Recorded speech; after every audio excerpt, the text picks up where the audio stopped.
The Jake Asman Show will begin shortly. Thanks to all these great Patreon members who help support the show. Get your super chats ready. Jake will be here in just a moment.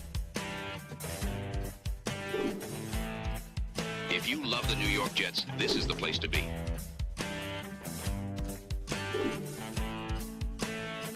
And now, the Jake Asman Show.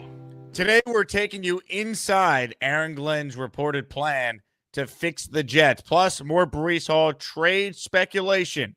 We'll talk about that and much more, but I know why you're here. The Elite Eight of ASMANIAC Madness gets underway. The big fella will take on King Loski. The winner advances to the Final Four. It's the Jake Asman Show on a Sunday. Let's hit it and get it started. Man, our Jets are primed to win another offseason, baby. We bleed Jets green each and every day. Will the playoff drought finally end? Kings of the offseason, baby. This is what we do. At least we have Garrett Wilson. We have Breece Hall. Please subscribe and hit the like button below. Super chats, baby. Cut the line. We have Sauce Gardner. We have Quinn Williams. Prepare to be underdogs. Now it's time to talk all things New York Jets. It's the Jake Asman Show.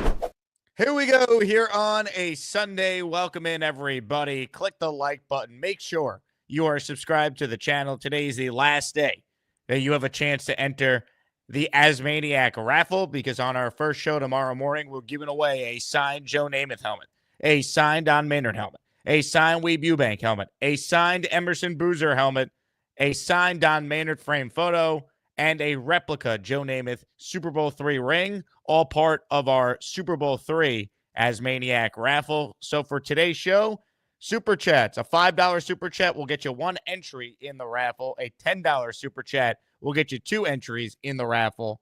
A $20 Super Chat's being boosted to 7 raffle entries, and a $50 Super Chat is being boosted to 12. Plus, you want to spend big, $100 Super Chat. Instead of 20 entries, that's getting you 25 entries on today's show. Give people more of an opportunity to enter the raffle before we give away all the prizes tomorrow morning. With that said, let's talk about the New York Jets. And let's talk about a story that came out on ESPN.com. Rich Cimini, longtime Jets reporter, in his weekly notes column, wrote this about Aaron Glenn. The Glenn Doctrine, he's calling it. In a 30-minute sit-down with Glenn in Palm Beach, coupled with interviews with people around the league who know him, yielded some thoughts and observations on his coaching philosophy, notable tenets. Here we go. Tenet 1, competition is paramount. Glenn emphasized that point by saying the depth chart is written in pencil. He wants to create a meritocracy. One of the criticisms of the previous regime was that players got too comfortable. I agree with Rich here. It was a country club environment for the New York Jets under Joe Douglas and Robert Saleh. When was a player ever held accountable? Can we think of any examples? I mean, the only player that you could think of that got benched was Tony Adams, and he got benched by the owner, not even the coaching staff, which still to this day makes absolutely no sense. So I agree with this philosophy. The New York Jets need to, without question, hold players accountable under this new regime. You know, the laissez-faire and the laid-back environment that has been created was a major problem. I mean, remember what Davante Adams said after he joined the team and he gave that speech after the Steelers game? Saying he's never seen a team with that little energy in a game before. It's just, everything was just broken. Terrible. So it has to change with Aaron Glenn. Tenet number 2, youth is served.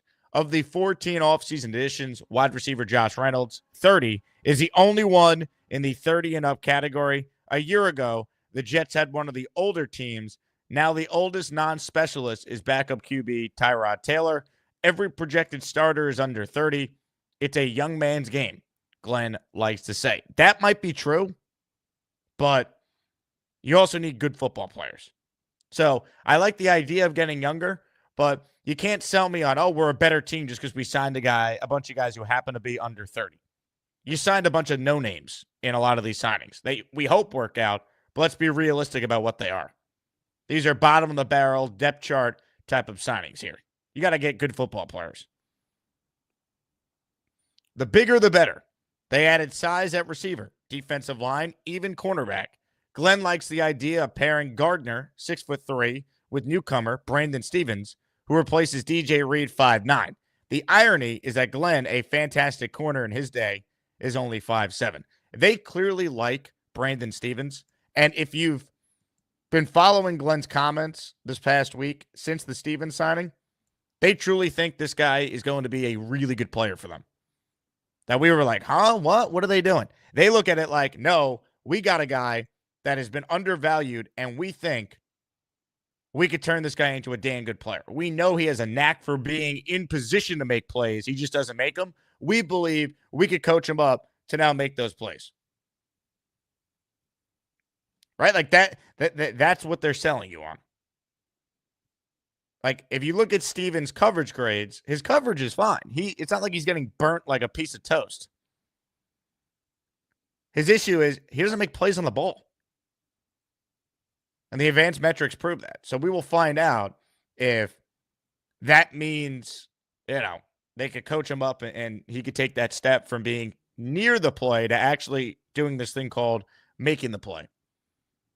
One final tenet, if you will, from Glenn, according to Rich Cimini. Quiet is good. Glenn is an old school coach in that he prefers to move in silence, as he called it, inheriting a team often portrayed as dysfunctional. Often, they are dysfunctional. He wants to change the culture, and he believes that starts with less noise. Observing Glenn at meetings, it's clear. I can't even see what the last part is. It's clear. Hold on. Let me remove my ticker. Move ticker. It is clear that he's a serious-minded coach and not into idle chit-chat. If you see Aaron Glenn, you best not idle chit-chat with that man, all right? He'll sack your ass. No, but on a serious note, that's the right mentality. But someone made this point, and it stuck with me. I wish I remember which Asmaniac in the comments said this. If you're moving in silence, that's easy to do when you've essentially only signed, what? One truly notable free agent this offseason, and that's Justin Fields.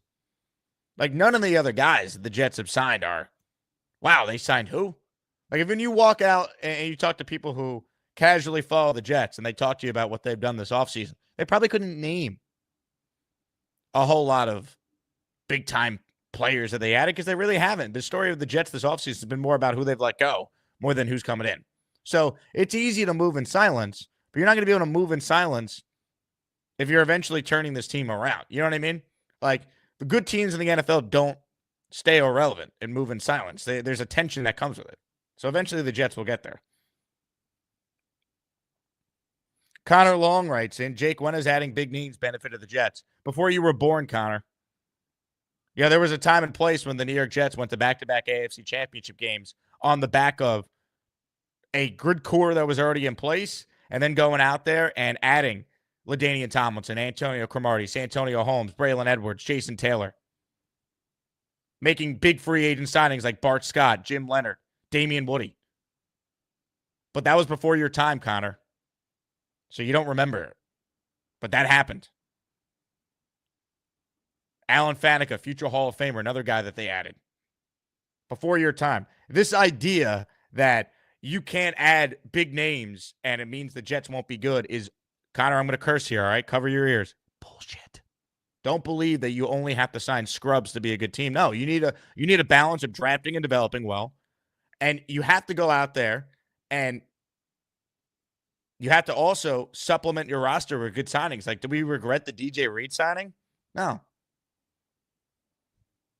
Like, the good free agent signing. CJ Mosley was a big name. Guess what? He was a good signing. And so there has to be that balance, is my point. By the way, remember when the Jets added Brandon Marshall, Connor? You might have not have been born yet. He was a pretty big name. How was he as a Jet? Broke every record. Eric Decker, big name, coming from Denver. So you have to sign good football players. I do like, by the way, as Nate points out in the comments, that I could play the old man card on Connor because he's, 13? The best running back in Jets history was a free agent signing too, by the way. So keep that in mind. So we will see how the Jets ultimately go moving forward here. But, it's easy to say move in silence when you don't have a great team, a great free agent class. It's easy. The only notable name, once again, they've added is Justin Fields, and he's a quarterback, so he gets a lot of attention. I don't think any of us are sitting here saying Justin Fields is a big-time quarterback. We don't know. He's got talent. We'll see. The other thing in this article that is going to just kind of continue to fuel the speculation that I think this channel was the first to really talk about after we picked up on Glenn's comments talking about Breece Hall and then kind of gearing it towards the rest of the running backs, is that there's going to be, until we get through this draft, real speculation about could the Jets potentially trade Breece Hall. And in the story, Samini makes a note here that when asked about Breece Hall, Glenn went out of his way to talk about employing a committee approach. Quote, I think mentally Hall is a good place, but I would say that we have 3 running backs on this team that we're going to utilize as much as possible. They're all big men. They can run. They're violent. They're physical. I think every player is going to be happy with the way we go about this offense, and I think he's going to be one of them. But Rich appropriately notes, Breece Hall is in the last year of his deal. He wants to be paid. The way Breece Hall gets paid, if not by the Jets, then by someone, is by having a big-time statistical season. That's just how it works. So Rich writes, we'll see. No skilled player likes to lose touches, especially in a contract year. Hall will be a free agent in 2026, and the open market often isn't friendly for running backs. Production matters. Now, when it comes to production, Glenn comes from Detroit. The Lions split the workload between Jahmyr Gibbs and David Montgomery. 250 carries for Gibbs, 185 for Montgomery. Very rarely do you see a 3-way split. I can't remember the last time a team truly had a 3-way running back split in the last 10 years. I remember the Giants had, their 3-headed running back monster. That was a long time ago. I don't even remember who the third back was in that. It was Brandon Jacobs, Ahmad Bradshaw, and who's the third guy in that. But the point is, it's been a while. So we'll see if they're truly going to have this, 3 running back split. But you look at Breece Hall, and he had a bad year in 2024 for his standards. And his yards per carry average has gone down each of the last 3 years from 5.8 to 4.5 to 4.2. But, 5.8, he got hurt his rookie year. 2 years ago, 2023, I thought, all things considered, he was really good. He was second in the NFL in yards from scrimmage. And I think they have not utilized Breece properly. I'd like to see Breece lined up as a receiver a lot more. Have designed pass packages for him. But in the story, Rich notes, Hall, gifted player, would attract interest if dangled in trade talks. Perhaps Jets would consider moving him if Boise State star Ashton Genty's available with the 7th pick in the draft. I'll get out in front of this now. I don't believe the New York Jets should trade Breece Hall and then draft Ashton Genty. I think that is a counterproductive move by the New York Jets to trade Breece and then take a different running back. When you take a running back that high, then you deal with the conundrum of, are you going to pay them down the line? How good are they going to be?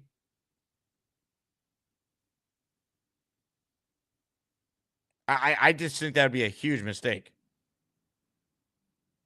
I would not go out there at all and trade Breece Hall. I want to maximize what Breece could do this year and see what he is.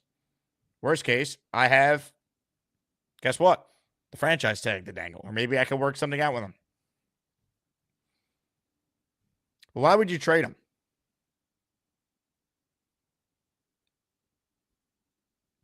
What are you getting for Breece Hall that you're going to say, yep, I'm moving him? I would only trade Breece if I'm getting at least a 2nd-round pick. I don't think that offer exists out there. Not off the year Breece just had. I don't agree. So, I think at the end of the day, the way I look at it is, it's just speculation to this point.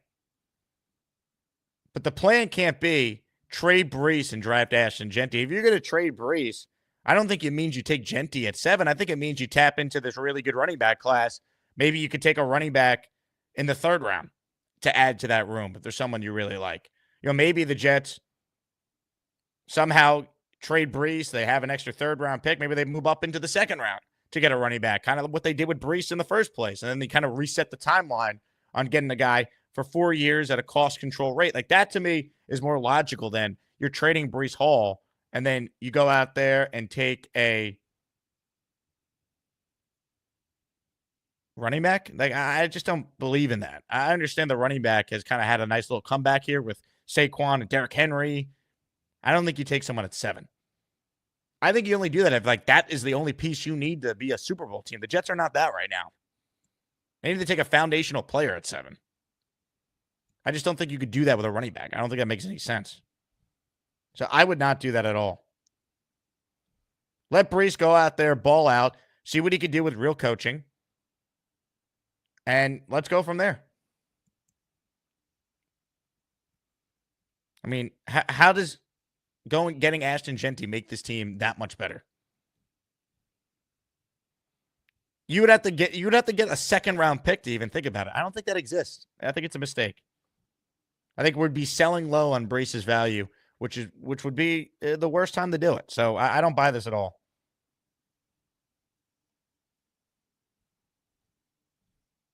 And people will say, well, the Lions obviously took Jahmyr Gibbs a lot higher than anyone expected. Yeah, that's true, but the Lions were ready to contend when they made that move, you know?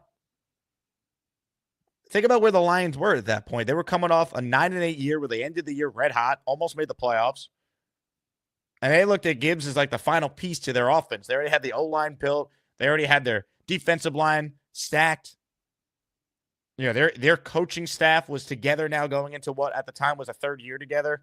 And they took that step forward. That's not where the Jets are right now with a first-year coach, first-year general manager, first-year play caller. It's not the same thing. So people want to compare the Jets to the Lions because of the obvious connection with Glenn coming from there, but it's not the same thing. It's why I don't buy the Breece Hall stuff. I really don't. Jets need foundational pieces.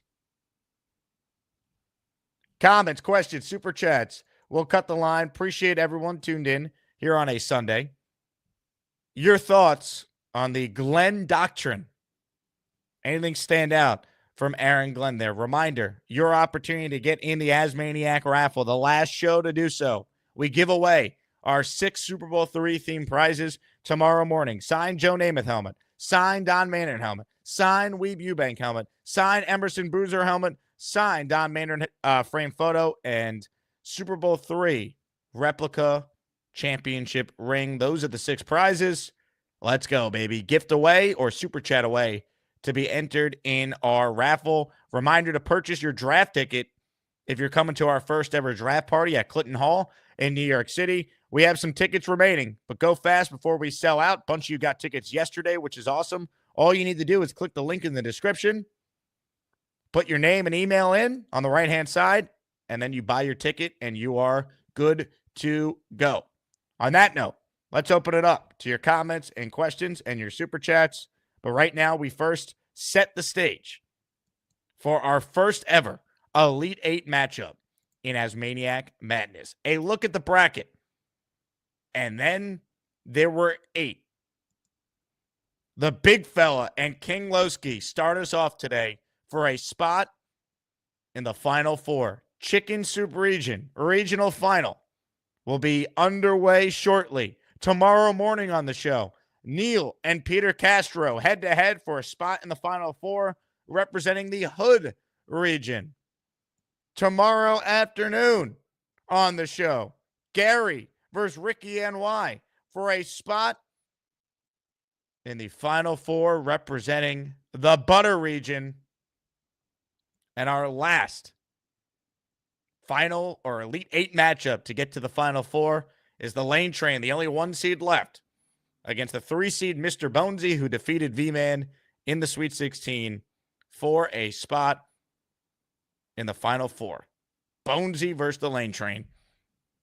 Our national championship game will be played during the afternoon show on Thursday.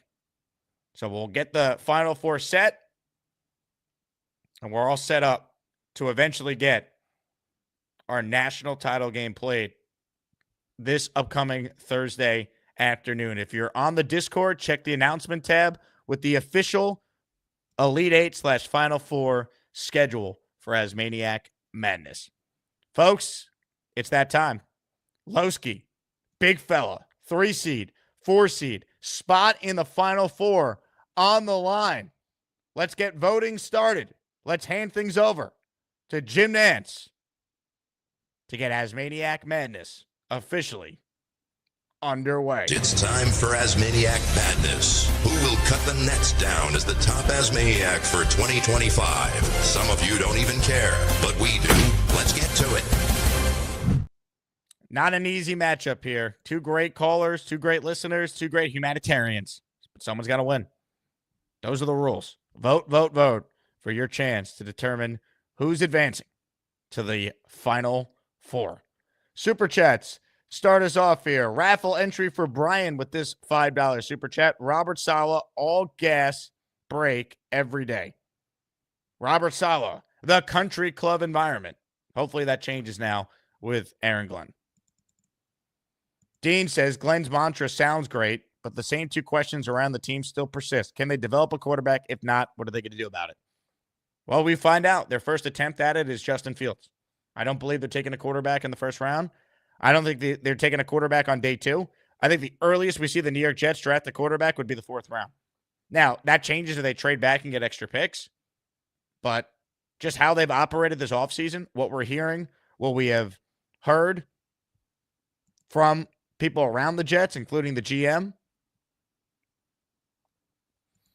I don't think the New York Jets are taking a quarterback early in this draft. I think it's Justin Fields for a year, and we find out from there.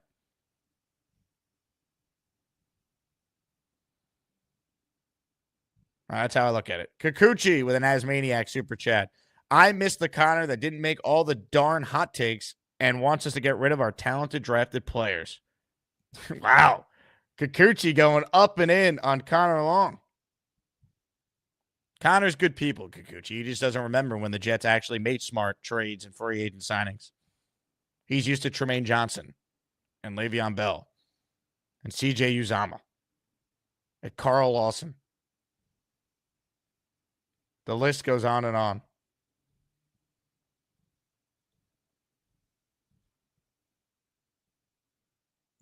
Hit the like button if you're just tuning in. Darth Crypto is in the ASMANIAC raffle for 1. All hail the king. Long live the king. King Loski. Loski's got a lot of supporters. Who's Gorman voting for? Big fella? Or the man who wants his mother's chicken soup? I need some of your mama's chicken soup.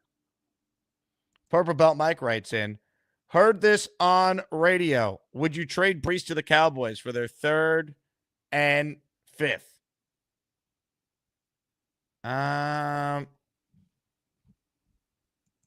Probably not. I probably wouldn't.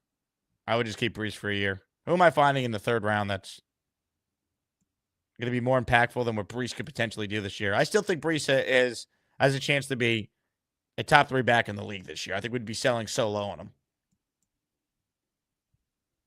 Keep Breece for 1 more year. He's the focal point of your offense. This team is going to suck if they move Breece Hall. They just tell me how we're scoring points.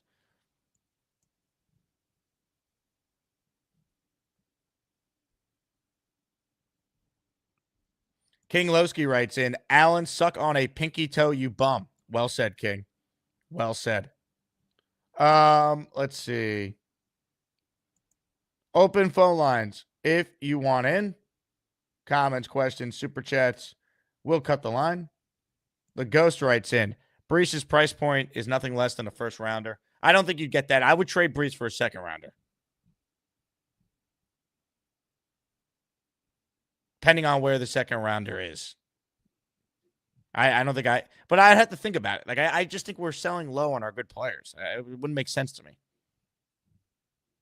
How do you sell to the franchise if you're Aaron Glenn? We're trying to win now and going forward, and then you trade probably your 2nd best offensive player right now.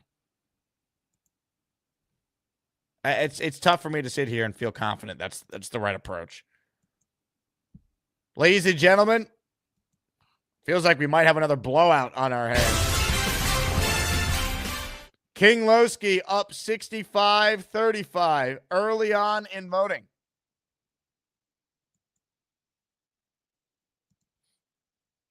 Does big fella have a comeback in him? That's the question. Omari says, your guess on offensive starters. You're saying if the season were to start right now? Because I think the Jets starters, some of them aren't on the team yet, based on how they've handled free agency by signing a bunch of guys to one-year deals who are most known for being depth players. I think Garrett Wilson is obviously a locked-in starter. I think Olu Fashanu, John Simpson, Joe Tippmann, AVT are all locked in as starters. I think Fields is locked in as the starting quarterback. I believe Breece will be on the team. He's the starting running back. I think Josh Reynolds is probably going to be the wide receiver too, at least at the beginning. They'll draft someone that will push Reynolds and eventually be that guy, you would hope. But I think the way they've talked about Reynolds and all that, I think he's the starter. I mean, if they take Tyler Warren, he's your starting tight end. Honestly, if they take, let's say, Mason Taylor in round 2, he's probably your starting tight end. That's just based on how they've operated. I guess Stone Smart right now would technically be the starting tight end. But I think it's tough to answer this question because how they have operated, they don't have all their starters on the team yet.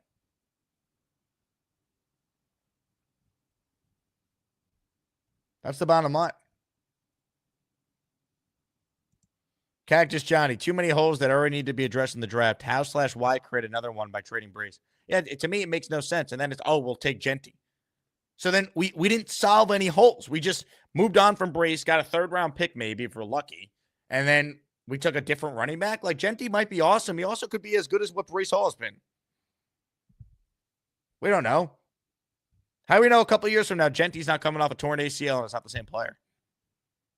Like, I just think it's to me, it is a pointless exercise. Just keep Breece for a year. Let him ball out and help this team win games.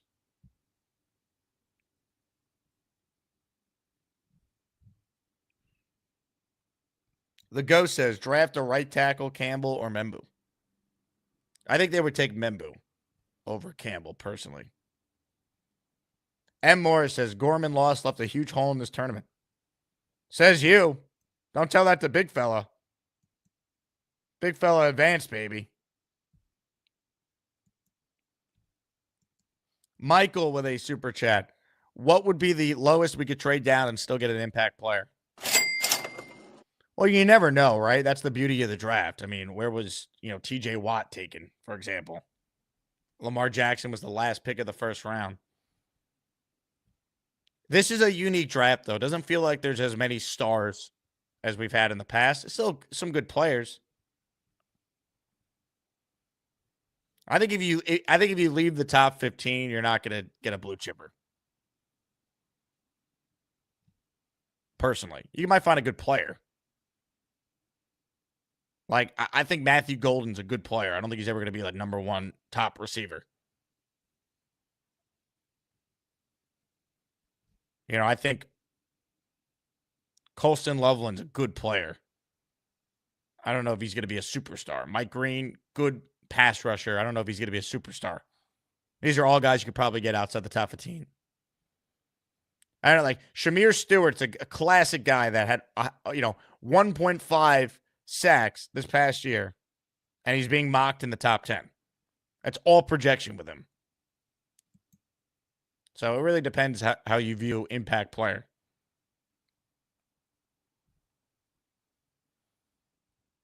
Comments, questions, super chats, cut the line. For today only, a $5 super chat gets you 1 raffle entry. J Mall in the Asmaniac raffle. Breece has never rushed for 1,000 yards. He feels like a guy a team's fans overrate and outside lookers rate much lower. Yeah, I mean, I love when we say he's never rushed for 1,000 yards, as if the Jets didn't screw up the math on him getting 1,000 yards the last game against New England 2 years ago. That actually happened. That's how incompetent this organization is. I mean, like, it's easy to say, he's never had 1,000 yards. It's like, has he ever been coached right? We see the talent. We watch it. They never used this guy like they should have as a receiver this past year. I think that was a huge problem.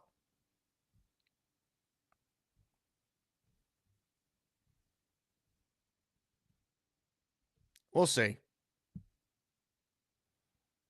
Joe Douglas is watching the show. Hey, Joe, my pick for champion is Bonesy. Well, that would make sense because he's had your back every step of the way. Big Fellow writes in, just know, everyone, that if you vote for King Loski, I'm not going to be mad. Love you all regardless. I'll tell you what. People have voted for King Loski, all right? 68-32.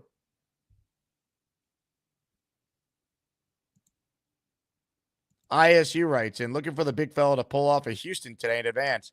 Shout out to the Cougs, baby. UH. Love it. I'm rooting for Kelvin Sampson. Best coach in sports that's never won a national championship. Kelvin Sampson. That was stunning last night, though. I mean, if you're a Duke fan, oof. Oof. Hit the like button if you're just tuning in. Comments, questions, super chats. We'll cut the line. Reminder, if you haven't, to download this show in podcast form. Apple or Spotify, the Jake Asman Show is available in podcast form. So you can tune in and listen back to anything you might have missed. If you want to Bluetooth us to your car, take us on the train.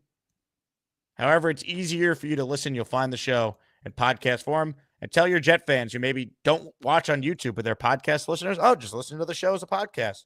Now, you won't see what the Beast attic looks like, but you'll still be able to hear Beast and everything that comes with them.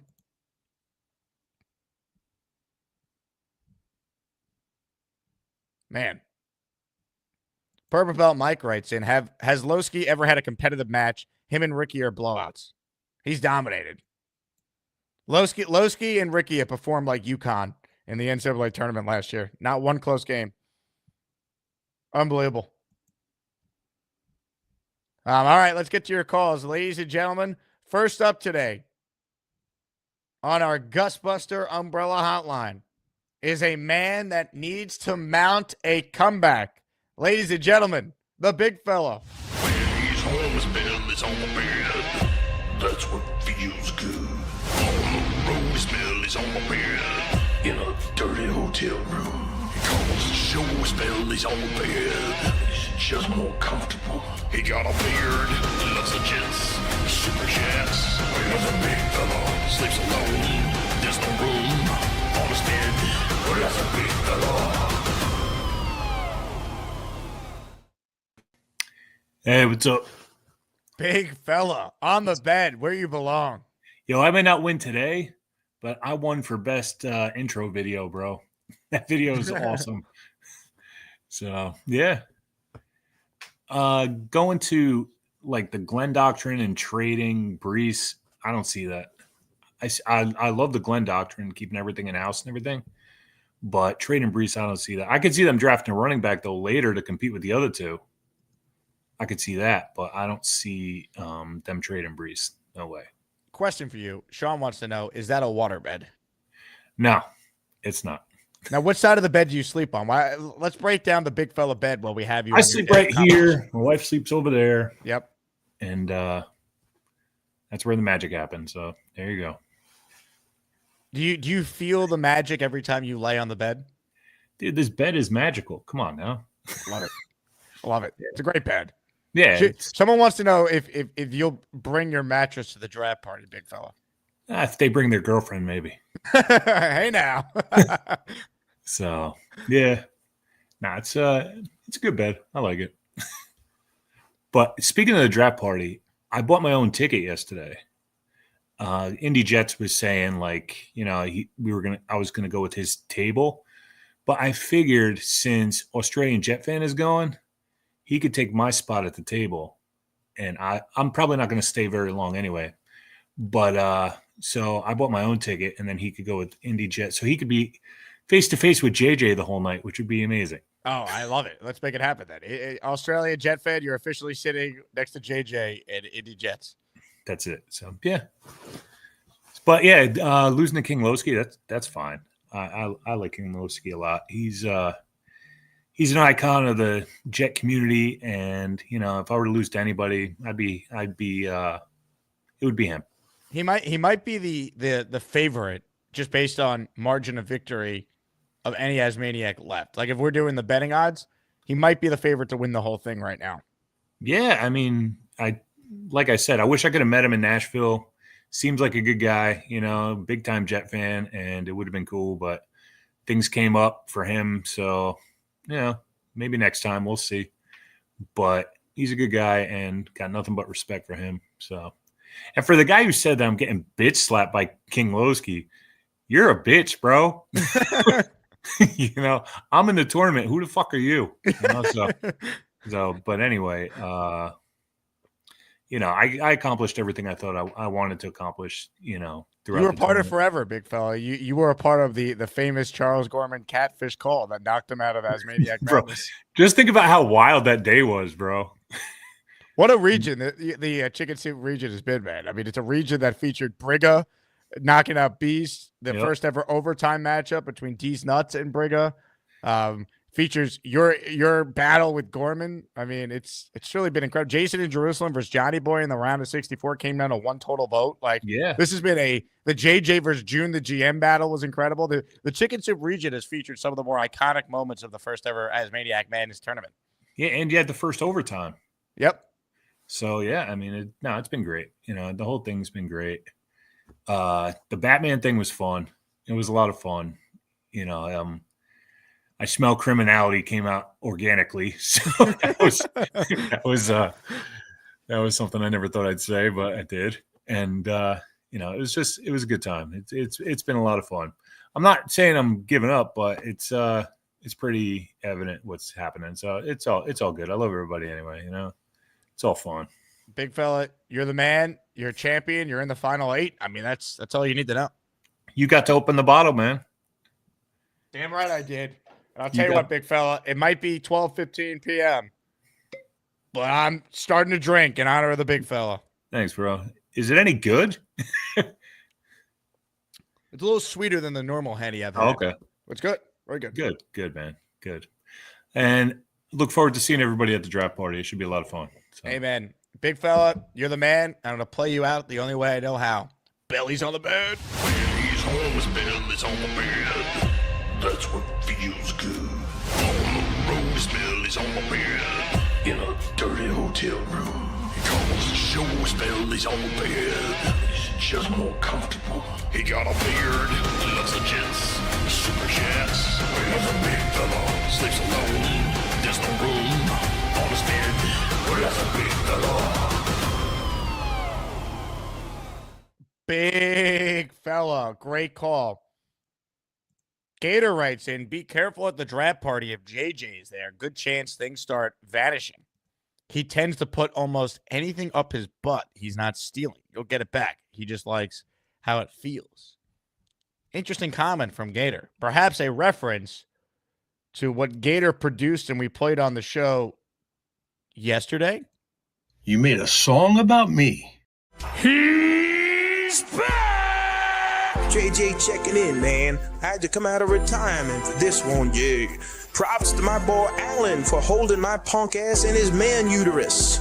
Yo, ain't worried about Gator, but he worried about me. Just wait till I get out of this belly, cause I need to shit and pee. Man, instead of making videos, you should hit the gym. When I get out of here, I'm gonna put a guy named Jim up my butt, cause I like things in my butt, all kinds of things. Remember Ryan Fitzpatrick? He gave me a candy cane, then I took that candy cane, I put it in my butt. I love all kinds of things in my butt, that's what I do. I put things in my butt. I love things, I put things in my butt. Oh yeah, put things in my butt. Yeah, JJ out. So that debuted yesterday. Now, what Gator doesn't know is that JJ has issued another diss track. And not just at Gator this time, but going after Jets Johnny as well.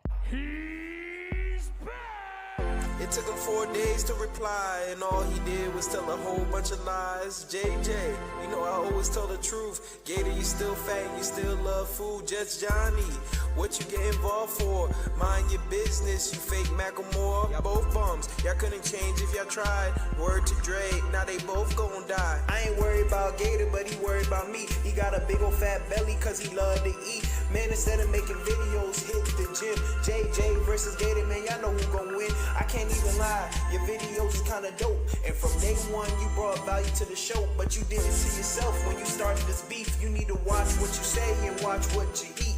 Watch what you say and watch what you eat. You need to watch what you say and watch what you eat. Watch what you say and watch what you eat. You got a big old fat, a big fat belly. Watch what you say and hey, watch Gator, what you eat. You's a hater. Hey Gator, you's a hater. Hey Gator, me watch what you say and watch what you eat. The war continues. JJ versus Gator and Jets Johnny. Unbelievable. I will say the fake Macklemore line was very funny. God, I love the show. JJ taking on all challengers. Will Gator or Jets Johnny respond? If they do, we play it on the show. Ladies and gentlemen, we've heard from the big fella. Now, we need to hear from our king. Buckle up, folks. King Loski is up next. Hello, King Loski. First off, go Knicks, baby. Jake, my brother, Jake, you got me dying laughing over here, Jake. That goddamn JJ, man. Gator and JJ going at it. This shit is legendary, man. And let me first and foremost say to my opponent, the big fella, you fucking legend, you. Congratulations on the sex, dog. We had an inside of your damn bedroom. I love it, big fella. Congratulations on the sex, my guy. Hey, man, I just want to say, Jake, we don't disagree on a lot, baby, but you got that damn Houston, no. Go Gators, baby! Let's put this saying, Jake. Go Gators, baby! We in the championship, baby! We going all the way, Jake, baby! I feel it! My boy Clayton Jr. doing his thing. But, you know, I'm excited about that. My niece got the win yesterday. It was a beautiful day yesterday, man. Shout out to CP. Again, man, to the ASMANIACs, man, I love y'all, man. Thank you for your votes. I'm so humbled. I'm so humbled. Thank you. I appreciate you. I love the chat, everybody in the chat. The committee, we still got beef. But you see what I'm doing. Y'all see what the doggone king do when they doggone on the run, baby. You already know what it is, baby. I'm all about that damn Jets. All about that damn Jets. Jets. You hear me? That's all it's about, baby. All of this damn talk about damn Breece getting traded. Y'all cut all of that bullshit out. Here we go. Counterproductive thinking again, man. Get this shit together, man. Y'all get some damn weapons in here and y'all train them up the way they supposed to be. Okay? Get them to some winning freaking football. That's what I want to see, dog. I don't want to see no damn losing mentalities in this damn locker room. You hear me? I want to see winning mentalities in that damn locker room. It's all about the Jets. My YouTube fucked up, so I'm gonna be on the stream yard in the background, Jake. I don't know what's going on with YouTube. It keep buffering. But I'm back here, baby. I'm watching the show back here, baby. I love the chat. I love the ASMANIACs, baby. Jets.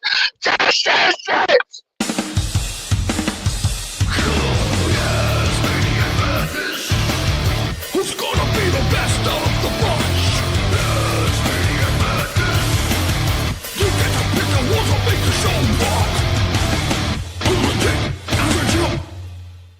King Loski making his case for why he should be the first ASMANIAC to advance to the Final Four. Loski, big fella. Right now, it's all Loski. 66-34. King Loski leading the big fella, but it ain't over till Charles Gorman gets catfished around here. So the poll is still open, baby. Vote. Look at the bracket here. Winner will head to the Final Four. Here's a big picture view of the bracket. You'll see it on your screen. We're going from left to right. So Big Fella and Loski now, Castro and Neil tomorrow morning, Ricky and Gary tomorrow afternoon, Lane and Bonesy Tuesday morning. Unless I hear from the Lane train that he needs the afternoon show, but we never hear from the Lane train. We never know. There will not be a competition Tuesday afternoon. We're going to have a preview of the Final Four on that second Tuesday show. And then Wednesday morning, Final Four matchup on the left side of the bracket. So that's the Chicken Soup region versus the Hood region winner. And then Wednesday afternoon, Butter region versus Train region winner. First show on Thursday, there'll be a championship preview. Second show Thursday, our national title game.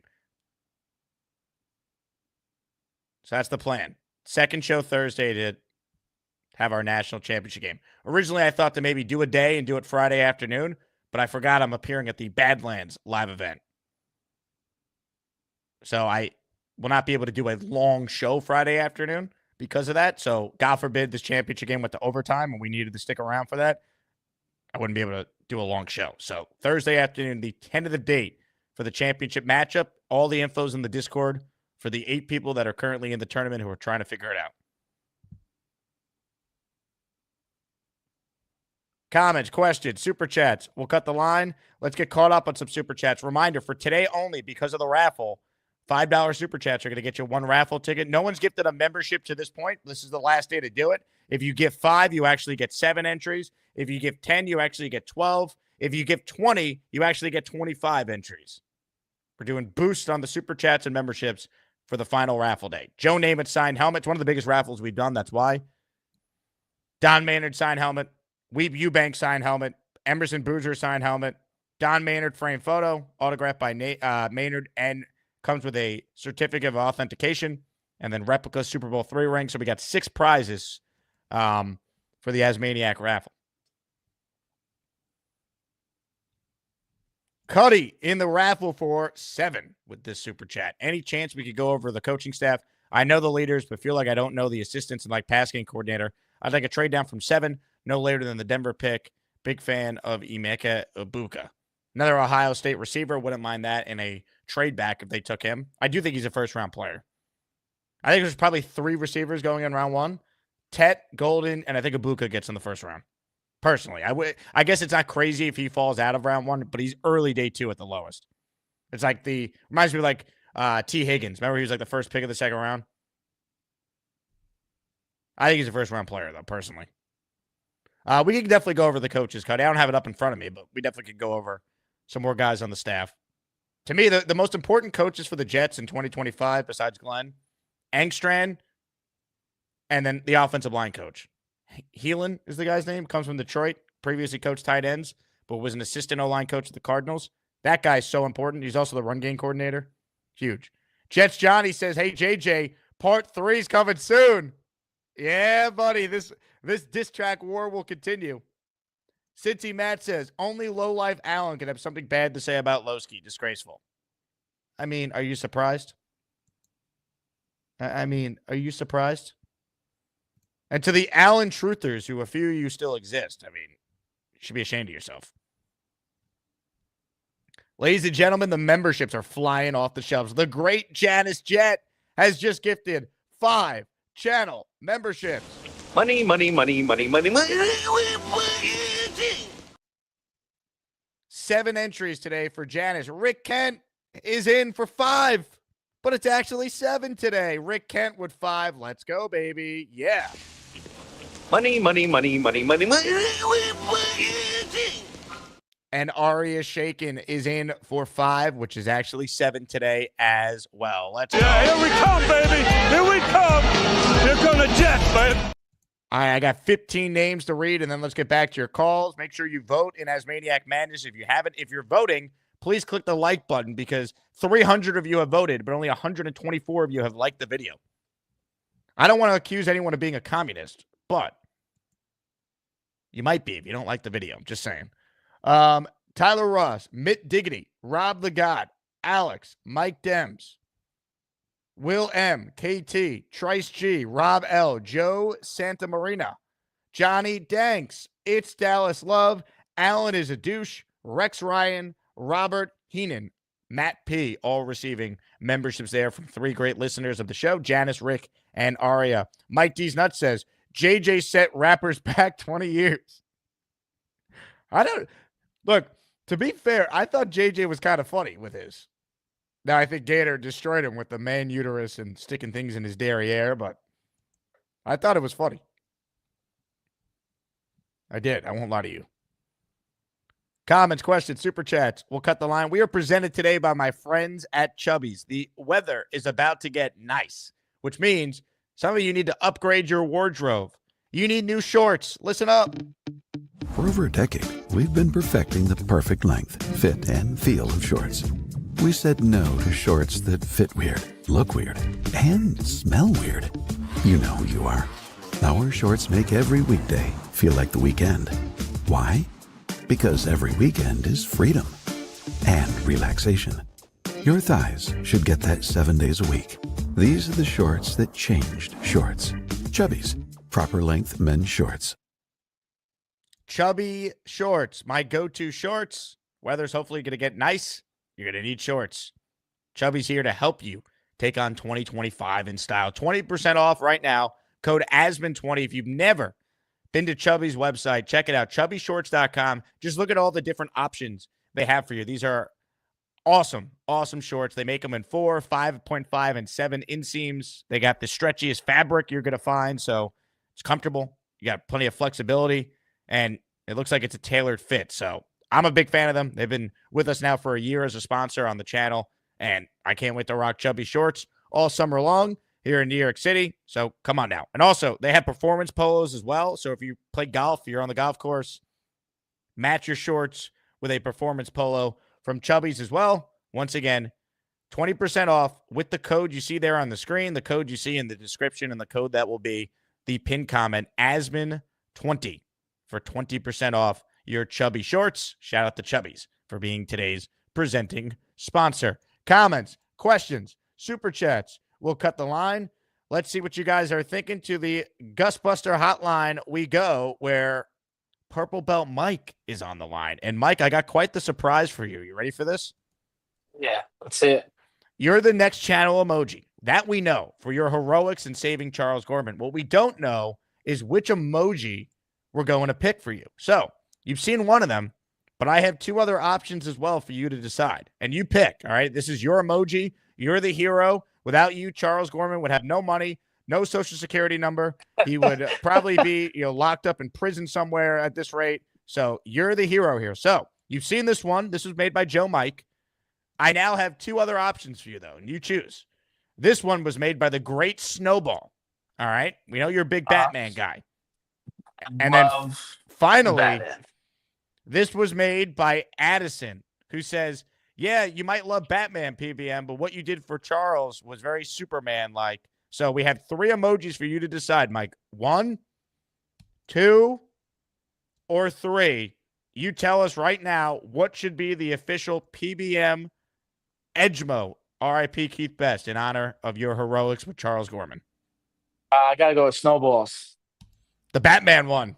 Yeah, that one's pretty sick, not going to lie. I don't know Love what the it. chat thinks or whatever, but I think that one is awesome. Batman's my favorite superhero. That's why I told Gorman Batman is better than Superman to get under his skin. Did he block yeah. you for that? Yeah. He said, that's your opinion and it's wrong. That made me laugh. Real quick. Look, I did this yesterday. Check out my floating shelves. White oak, baby. See that? Yeah. Yeah. Homeowner life. Actually, I'm cooking some burgers right now. I got to flip them because the alarm went off. It's a beautiful shelf, Mike. I want you to know that. Yeah. They look good.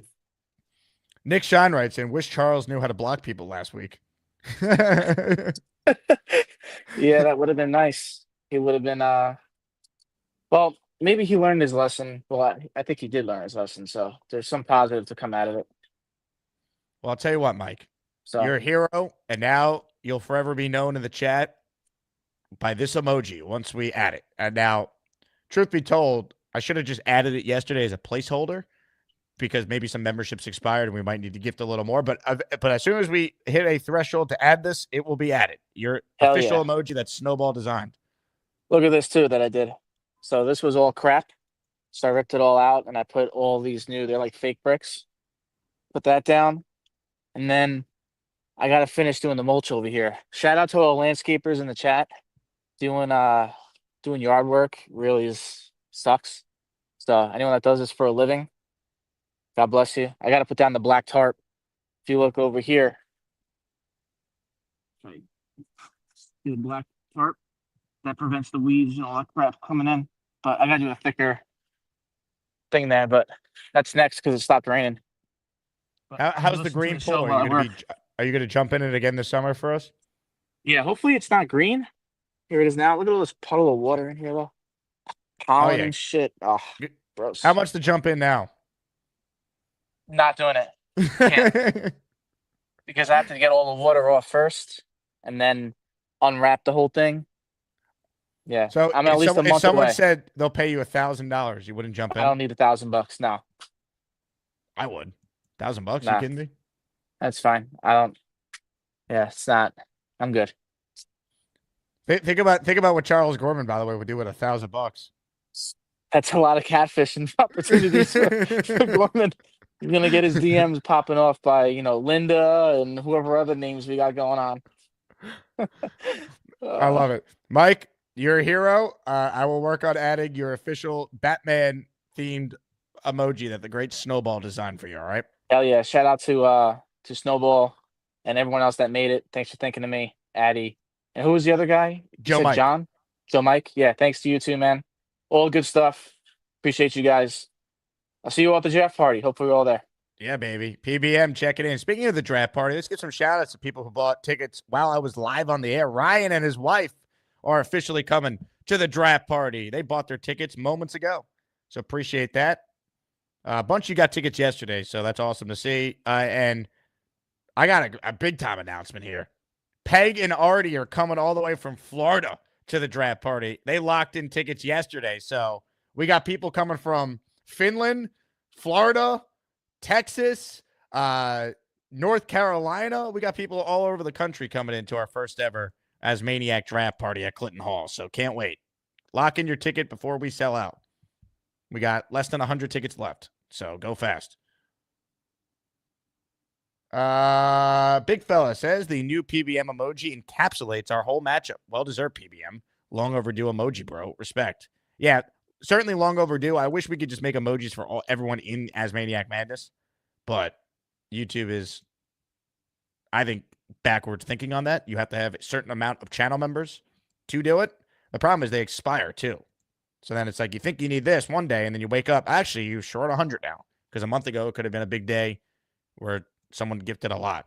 But we will add Mike's emoji, and I'll let everyone know when it's live. It says we need 31 emoji, or 31 new channel members to add Mike's emoji, which will be our 37th channel emoji if we hit that. Aesop says, shout out to Jake for all the great content. Thank you, Aesop. Appreciate you watching. Let's check in with a guy that we just mentioned before. We read his comment on the air. The great Nick Shine joins us now. Hello, Nick. What's up? Sorry, we had to upgrade the sweatshirt there from Purple Belt Mike. Big fan of Mike, but come on, bro. Hey. Anyway, well, first things first, I have to address the comment of Loski having beef with the committee. There's no beef with Loski from the committee. Loski disappeared just like Aaron Rodgers' ability to win games. So we didn't see Loski a lot during the season, and that's why his ranking might not be as high as he likes, but I believe it was justified because we weren't getting a lot of in-season calls from Loski. And when we did put the bracket together, that's when the uptick in Loski calls came back, and he had to let people know who he be. I think you see the greatness of Loski day in and day out again. So a lot of people who may have not been introduced to Loski and what and who he is, you're seeing it every day again. So Loski, well done. It's good to have you back in the show on the regular, brother. All right, look, I'll tell you what. I backed the committee all the way. You guys put the time in. There were not easy decisions that had to be made. It was impossible to make everyone happy. I think you guys did a great job, and I think the 8 remaining Asmaniacs are all deserving of having a chance to win it all. Yeah, and it's fun to see. Like I said, some people have come back. Some people are. You already see people calling in on the regular to make sure they might not be left out of a future bracket. So you see people making their pitches already, trying to become regular callers, which is great for the show and great for the entertainment value of it. And there's a lot of good Jets calls and takes coming in too that are fun to always listen to. Now, I do have a Jet take, or not a take, but a discussion I'd like to have with you. If the Jets were to trade away Breece Hall to draft the running back, I might turn into Beast Breaker at the draft party. Yeah, right. There's no way that I want that in any way, shape, or form. Beast? Hey, there's that belly hanging out. Put your shirt down, bro. Come on, man. You're going to trip on that belly. What are you doing? God, what is happening? What the hell is that? He's wearing big fella shirt. What I'm doing work. Called cleaning up a fan. What is that? Cleaning up the fan, Sonny. Yeah, that shirt. Look at that shirt, bro. What is going on with that tummy? How are you in the attic, but your belly's in the basement? Would you mind? I'm doing construction. This is a tough job. I like to see you try come up here once in a while and do a little dusting. I got my soap, I got my water. I'm doing a little bit of work right now, just trying to get the crap off because it's springtime, and you know what spring means. Get your gloves, get your soap, get your water, get back to work. Now let's get to the next call. I didn't know that the big fella had a sports bra. Excuse me, bro. Dude, I'm trying to work here. I'm trying to get the crap off of here. It's like, come on, you want me to go like the raging Italian on Instagram going, hey, stop breaking my goddamn balls.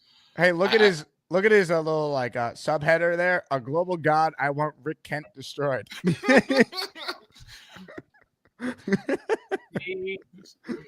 Jake, you need to get whatever he's standing on as a sponsor because it is the strongest thing on earth right now. Hey, look Beast, look at that belly. Tater's gonna have so much fun with this. My breakfast is starting to come up on me. That's what Rick Kent just wrote, Beast. Any response to Rick Kent? Please. Oh, suck it up, Buttercup. Quit crying in your jolly cakes and go back to work. I'm working right now. It's called get the dust off of here. You ever hear of it? It's called one of these. Here. Let's get an example. See all that? Look at that. Soap and this. Back to work. Is that your cereal bowl? No, that's my work bowl. Look at that belly. Whoa, there we go. Hey, excuse me. I'm trying to do some work here. Now, hey, stop breaking my balls and let me get back to work up here. I got to get all this crap off here. Gator, if you're watching, we need a Humpty Dumpty fell off the chair video when he steps down. Hey! I'd resemble that. I take that back for you, son. Now I'm gonna get this all ready. Take it back right now, Nick. Take it back right now. It's already out in the universe. I will not. Take it back. I will not. I will not. You wanna try me? I don't think you want to go down this road with me. So please take a walk. Beast, you know it's all in fun. Take a walk and fly a kite. Fly a kite. He's like Bobby Midnight. Fly a kite, Nick Shine. I'm with you, Beast. Fly a kite. Do something. It's very windy. Amen. Go read a book. Yeah, read a book, Nick. Read a book. Yeah, it's my fault. I'm the bad guy. Sorry, everyone. Thank you. Beast. Yeah, I'm Beast, working right now. Beast, why? I know you obviously voted for the big fella, but you're wearing his shirt. You're putting in the work right now. We all can see it. Give people an idea why, if they haven't voted yet, they should cast their vote for the big fella. Wait a second. Let me put my hot water and soap right there in my scrubber. Everybody, vote for the big fella. He's a good guy. He's funny. He helped me go through some times, when I started coming on this channel. And now that we're slowly evaluating, vote for the big fella. And I like that song. Big fella on the bed, baby. Oh, yeah. You know who I'm referring to. Big fella on the bed. Yeah. Play that song. Play it. Go ahead. Play. Hey, before I play it, if Big Fella wanted to do a call from your attic laying on your bed, would you let him, Beast? I'll tell you what. in the words of the great Al Bundy, you know what? What the hell? I'll give it a try. I'm not gonna let crying and jolly cakes ain't gonna pay the bills. Oh, and I also got something for myself that I wanted since I was a kid. Got my dream come true. A Michael Jordan jersey? I've been wanting this since I was 13. I've been a Jordan fan since I was a kid. I watched him when I was a little shrimp. But let me just say this, collecting something like that is for life. And you know where this is gonna go? In a glass frame, and it's never. And let me just say this is never, ever gonna get touched because look at that right there. That's a classic. Hey, Dylan writes in that touching that jersey after cleaning the fan is nasty. Would you like to respond to Dylan? Mr. Dylan, I have soap, hot water, and a scrub brush. I washed my hands very, very clearly. See, I got good soap to work with. It's not difficult, son. Why don't you get some gloves on? It is springtime, so I should do some spring cleaning. Get the gloves on. Get one of those little scrubbers and scrub the crap off it. You call dust. As a matter of fact, I got that thing going right now, and she's working like a charm. But you know what? Oh, big fella, and remember, big fella on the bed, baby. Ooh, yeah. Hey, Beast, I have something special for you. You ready for this? Nah, I'm a little hungry. No, I think you're going to like it. It involves you. Yeah, really? Okay. Show me. Ready? I wouldn't steer you wrong. Here is the debut of episode 1 of a new hit series we're calling Lair of the Beast. Judge Johnny, Mike D's nuts and that Rick clown. You little dirtbags. You bunch of asshole chicken shit. You want to play fire with fire? You stepping on my world. I'm the pimp and you're my hose. You piss me off, now you're paying for it. You ain't got the dick to go distance with me. You're nothing but weak. Little girls with your little credit cards think you're so funny you can send me to the hole. Well, your days are numbered and Armageddon is coming for all three of you. You don't know when it's coming and you don't know where it's gonna come from. Get ready. The Lair of the Beast. Nick Shine, you better be careful going at Beastbreaker like that. Sorry, but when you see something like that, I can't sit there quietly. Ladies and gentlemen, episode 1 is in the books. O-Rocks Games. Nick, if you want to hang out, feel free. Sure. O-Rocks Games has gifted 5 channel memberships. Sound the alarm.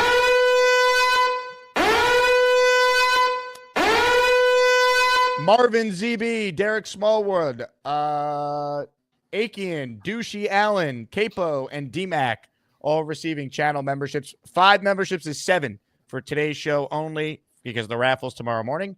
Shout out to Jerry, who says he's ready for the draft party. You can find me with a custom Jets jersey, number 11, Rivera. Jerry, looking forward to meeting you at the draft party. Tyrone with a super chat for us. $10 super chat today gets you 2 raffle entries. Happy Sunday, Jake and the Asmaniacs. Getting close to the draft. Still bummed, but the draft can maybe change the mood. Great show, always. A great draft will definitely help bring some optimism to the fan base, no doubt. Let's see. Who'd you vote for, by the way, Nick Shine? Did you vote for Big Fella or King Loski? I haven't voted. I was out. I had to do soccer site manager. They had a travel game this morning, and then I came in and I popped on. Some of the matchups I've abstained from, where I can't bring myself to vote against, people that I consider friends, Wow. So I haven't voted. Right now it's 66-34. King Loski all over Big Fella. King Loski, I think, is the favorite left in the tournament. He's on a run, and it's an epic run. Like, he's UNLV in the early 90s. Like, the games are not really competitive. He's running away with it. The matchups are it's impressive what he's doing. Purple Belt Mike wants to know what he should wear to the draft party: a Breece or Garrett Wilson jersey.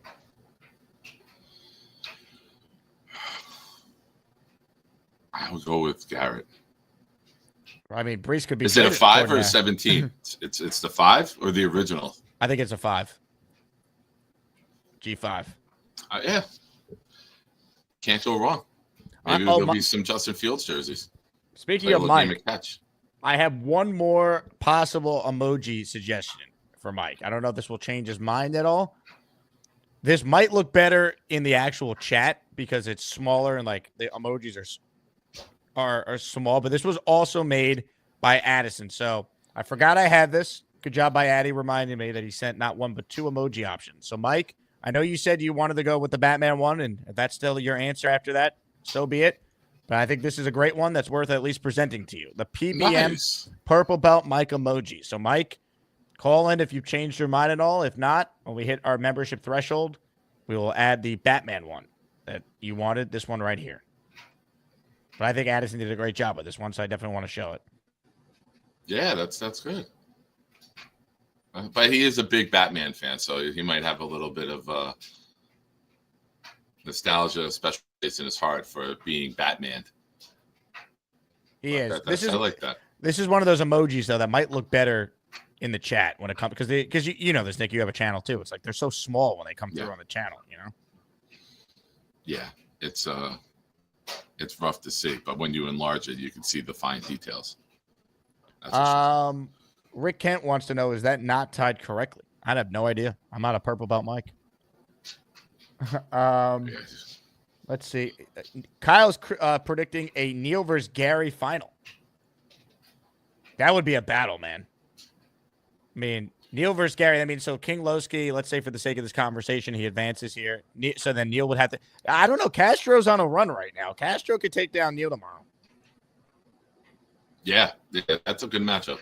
And if it were to be Neil and Gary, you would beat Bobby and you would do the 24-hour stream, because the two of them talking, you could just bring them on and let them go and go out, watch a Yankee game, come back, they'd still be going at it. 1 million points will be made.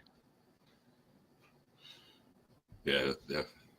That is if Peter Castro doesn't have something to say about it. Weed, this is for you.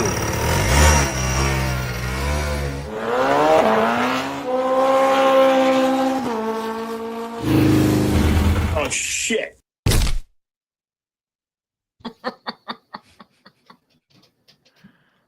Mike writes in, I love that purple PBM. I got to think about it. The Batman is kind of total, I guess, whatever looks better. I don't know. Give me a day. All right, Mike, we will give you a day. In the meantime, if we hit a membership threshold, which we need 31 more memberships added. I'll add something as a placeholder so we don't get screwed with memberships potentially expiring over the course of 24 hours.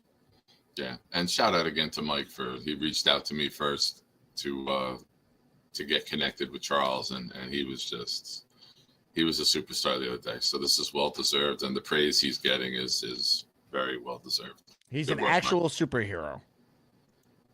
He is. He stepped up big time. All right, more of your calls here. Nick Shine is impromptu guest hosting if he wants to stick around. Let's say hi to the Graveyard Jet. Hello, Graveyard Jet. What is good, Jake? First off, just got to shout out my Devils. Shutting out the Rangers the other day, not allowing a single goal against them at home. Wonderful. Probably dash your hopes to the playoffs. That being said, we're talking about our Jets today. I got to say, why is anybody who's a Jets fan flirting with the idea that we are going to trade Breece Hall? I mean, look at what happened last year with Saquon. Everyone was saying the same thing, including Giants fans, saying, oh, he's overrated, this and that and whatnot. Goes to the Eagles, absolutely destroys worlds over there. So why in the hell is anybody even flirting with the idea of arguably one of the most talented players on our team being either traded or letting him walk? We would look like absolute morons doing that, because we all know what Breece can do. And to any other Jets fans question this, I give you this. When did Breece ever have a competent play caller? When did Breece ever have a fully healthy offensive line? The stuff that he has done with the lack of some of the more important things for running back has been insane. So I ask again, why is that even an idea that we would ever in a million years, trade Breece or let him walk? That's my question here. That is what I've been thinking to myself this entire time. We have possibly a generational talent. He hasn't really had all too much to really pop off. So it's a confusing kind of statement. Like, the Giants already look stupid, and as the Jets, we are constantly ridiculed by the rest of the league. So again, why is this even a thought? Why is this even a storyline to begin with? I'll take this one. Now, this is not my belief, but I'm going to pretend I'm the Jets here, okay? If you are the mindset of you don't believe in giving running backs long-term contracts and giving them big money, it's best to get a return for him. So if they have made up in their minds, we're not going to sign you after next year, we're going to, we already see Aaron Glenn talking up the other running backs on the roster. If you're going to let Breece go after next year, maybe you don't even franchise him. Maybe you just have the mindset, which some organizations do. We're not going to pay $10, $12, $15 million a year for a running back. It would make sense to get the return immediately, because if you let him go after next year and then you get a comp pick, you're not getting that comp pick until the 2027 draft. If you were to move him this draft weekend, you would get the draft pick 2025. You get the return immediately. So I'm not saying that's what I want to do, but if you are not going to extend him, you want to get that asset probably immediately. So that would be something to factor in. I don't know if that's what we're going to do, but that is a scenario that could present itself, and it could entice them. It very well could. But from what I understand, going forward, this is going to be a run-heavy offense, and Breece is going to be the workhorse. If he absolutely balls out this coming year, I would see no reason to even move him. To be honest, when was the last time we really had that workhorse running back? Well, my thing is too, like, they're trying to sell. I don't think they're going to be very good, but they're trying to sell us on how they're going to be this playoff team and they're going to win now and going forward. I don't see how you could sell that and then trade away a dynamic offensive weapon who is still, to me, an ascending player. Like, I think Breece Hall has not reached what he can be as a player. I think he has not been utilized properly, and I think there's a chance with the real coaching he could be a really good player for them this year. And that's honestly saying something, considering the lack of support that he has had since he has been on the Jets. And now moving forward, going towards the draft, I personally think that we should pick Warren at 7. Versatility over just about anything. I would gladly have a tight end like him, a guy who can run, a guy who can block, a guy who can can catch passes. I mean, we already whiffed out on what was dude's name last year? I'm blanking on it. So I would take the opportunity to get ourselves a tight end, and then I guess gamble on whoever's on right tackle, right guard, at this point in time. Graveyard, you forgot the player last year, a tight end that was heavily debated. Did somebody say Brock Bowers? Good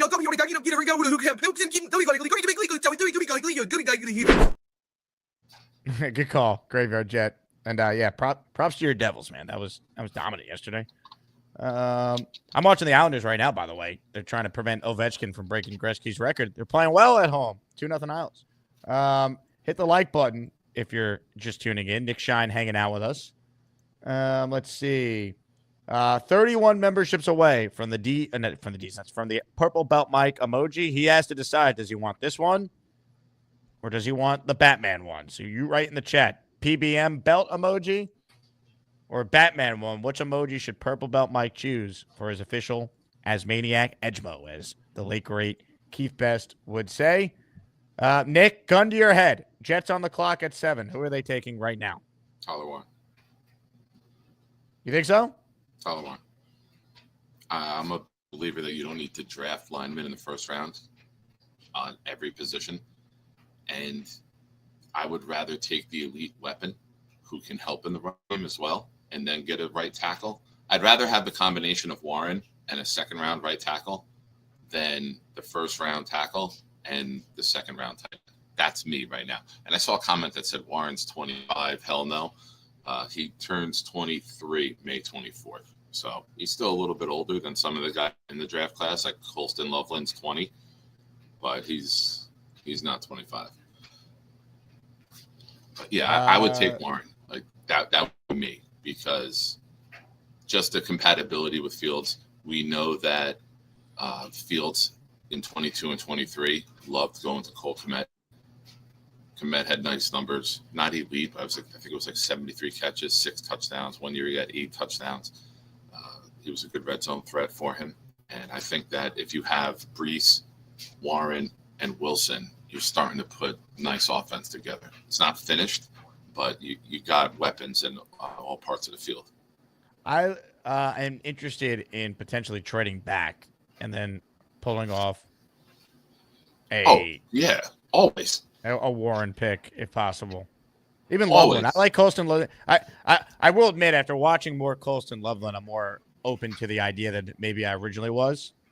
But I still think Warren's the better player. But I like Loveland too, so I wouldn't mind that trade back. I know the young Connor Long suggested that. I don't hate that. He also wants to know what I think about a Mark Andrews trade.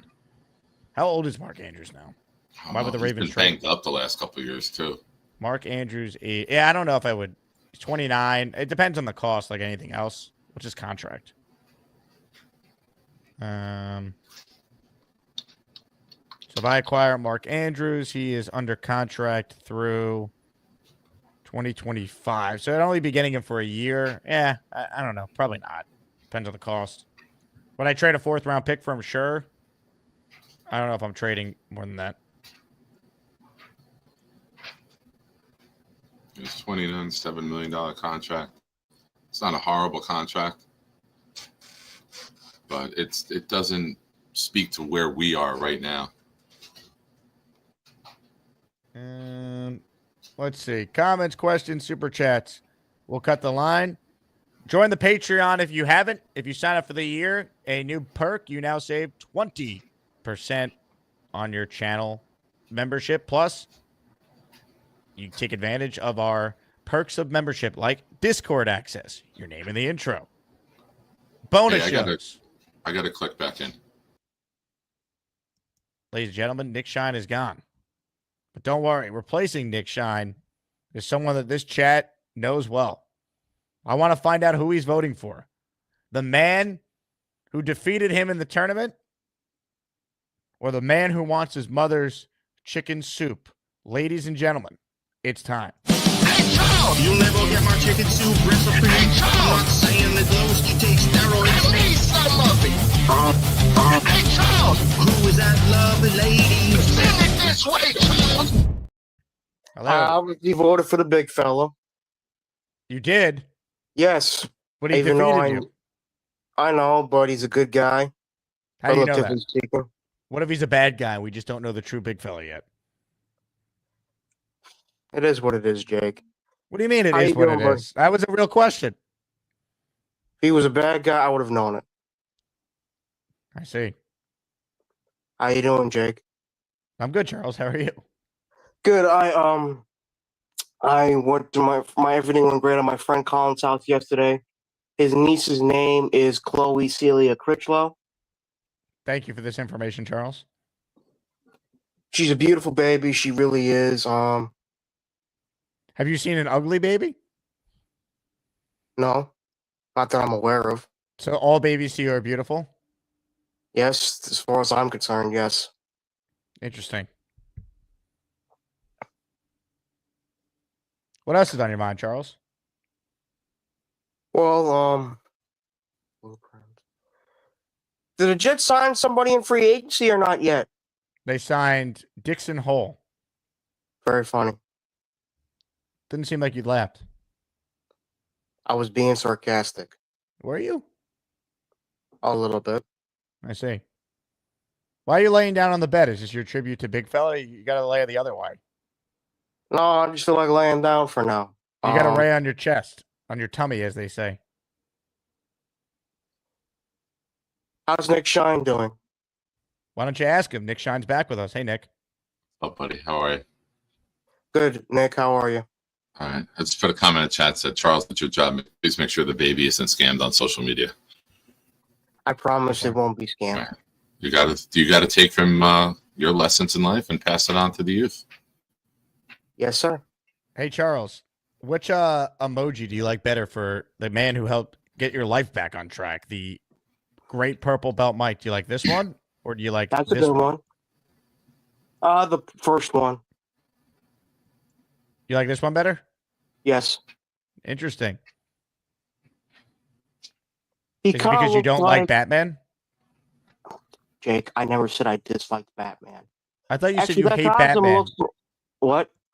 I thought you said you hate Batman. You think he's a fraud.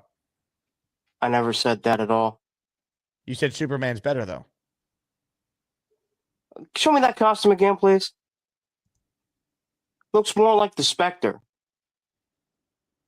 What does that mean? Harvey Specter? No, the Spectre, the spirit of vengeance in the DC universe. Great attorney, by the way, that Harvey Specter. Fantastic. I'm in the middle of season 6 right now. No Oh, spoilers. yeah. Oh, you're going to. Of what, Suits? Or that Yeah. was a good show. Have There you you watched go. it? Bits and pieces of it. Looks interesting. Yeah. Charles, you'd love it. There's a lot of lovely ladies on that show. Yes, they are. I know. Oh, yeah. And based off of the last week, you could definitely use a lawyer. That's right. Yes, I know. What else to do, Charles? What'd you do yesterday? We went out to 30 Burgers, which is a diner where they give you mostly burgers and hot dogs. Then we played video games, watched some Godzilla.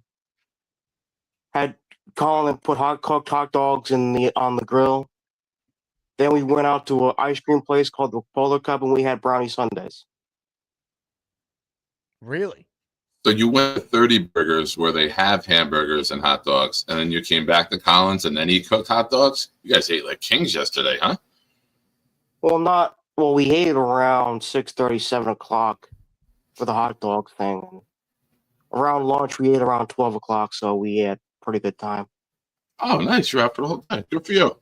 Tom Ace has a good suggestion. He says you should start a diner review channel, Chuck. I should dine a review channel. Look, I don't know about that. I'll probably think about that, but thanks for the consideration. Well, it sounds like you already thought about it.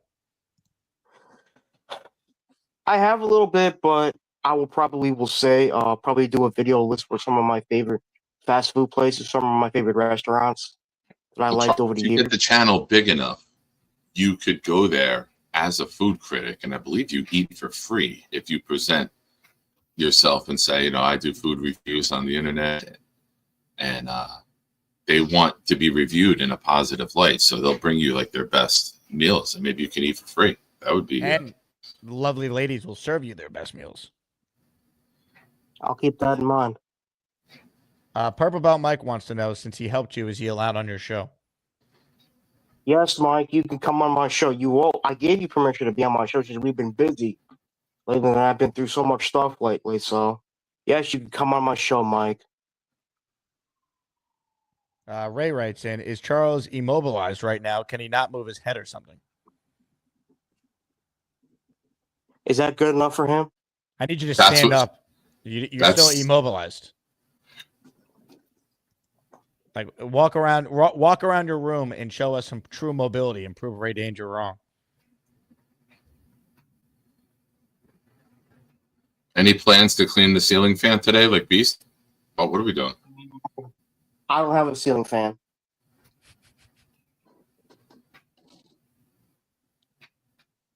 Did you see Beast clean a ceiling fan earlier in the show, Charles? No, I did not. I was busy having breakfast and taking a shower. Well, let's bring Beast back right now. Beast, any piece of advice you can give to Charles on cleaning his room? Do you have soap and do you have hot water and a good sponge pad? You got some sponges? Not with me right now, but I'll keep that in. All right. Well, hey, if you're gonna be a food critic, I'm gonna give. Do you ever watch Guy Fieri or Emeril Lagasse or anybody else?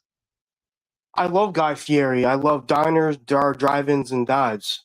Diners, drivers, and yeah, that shows. Well, did you know he came here to Chicago and rated some of the best pizzas around? Did you know that? I think so. Yes. He rated some of the best ones. Like there's Nono's, there's Benny's, there's also Castiani's, which I was there this past weekend. Very delicious, by the way. So if you ever do a channel like that, I would love to come on your channel. I would like to, and give you the best. Thank you, Beast. I appreciate that. And Vinny. Oh, my bad, everybody. Oh, did we have to cut the cheese there? Was that necessary? That's John. That's Jake for you. Would you silence? That's Jake or for you. should I do one of these? Oh, good one, Jake. I like that one. That was actually really nice. I wouldn't mind doing a video games thing with you because I like the video when you talk about sports and video games. If you want real video games, let's see if you remember some of these. I can't see them. Can't see? Is that NBA 2K? MLB The That's Show? NBA Live 99, Madden 99, Madden 2000, MLB 2000. Oh, let's see. NFL Game Day 99, Triple Play 2000, 2001. Oh, yeah. I don't have those. What about these? No. You don't have Star Wars? You don't have Street Fighter or that? Oh, my God. Okay, how about... I mean, the only Star Wars games I played growing up were Star Wars Battlefront, the original ones, and Episode 3 Revenge of the Sith. What about Star Wars New Hope and Empire and Return for Super? You've never played I don't that have three? a Super Nintendo. I don't have a Super Nintendo. There's emulators online. Go look for some emulators. I'm going to tell you the best emulators to get. Go to Super Nintendo. I'm going to tell you the best ones to get for those. Get the Star Wars trilogy. You will be amazed how good it is. It is that damn good. Get the Indiana Jones trilogy. That's even real better.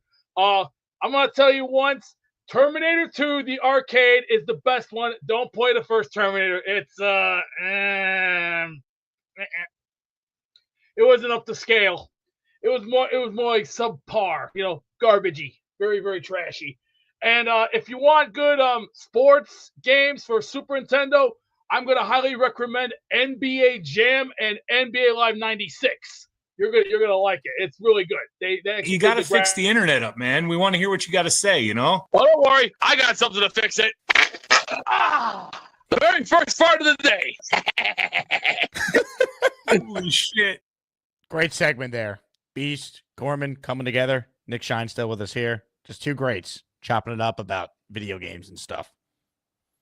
Yeah, quite interesting. I need to see them together on the Charles Show. Oh, there you go. Neil writes in, congrats to the king. Will not be live tomorrow. That might actually help Neil. Neil called where he makes 14,000 points. Will that help or hurt him in the voting? I don't know. But I sent Jake videos to play. Confirm I received. Neil, I got your videos. I haven't watched them yet because you sent them to me as I'm working. So I will look at them and I'll get them ready, assuming they're air appropriate to play. He's wishing good luck to Peter, Joanne, and his wonderful family. Look, that's a great battle tomorrow. Two OGs who have seen a lot of Jet misery. Peter making a phone call, making Neil disappear already before the matchup? Or what happened here? What's going on? We know Neil's on vacation. He pulled out all the stops in his matchup against David T.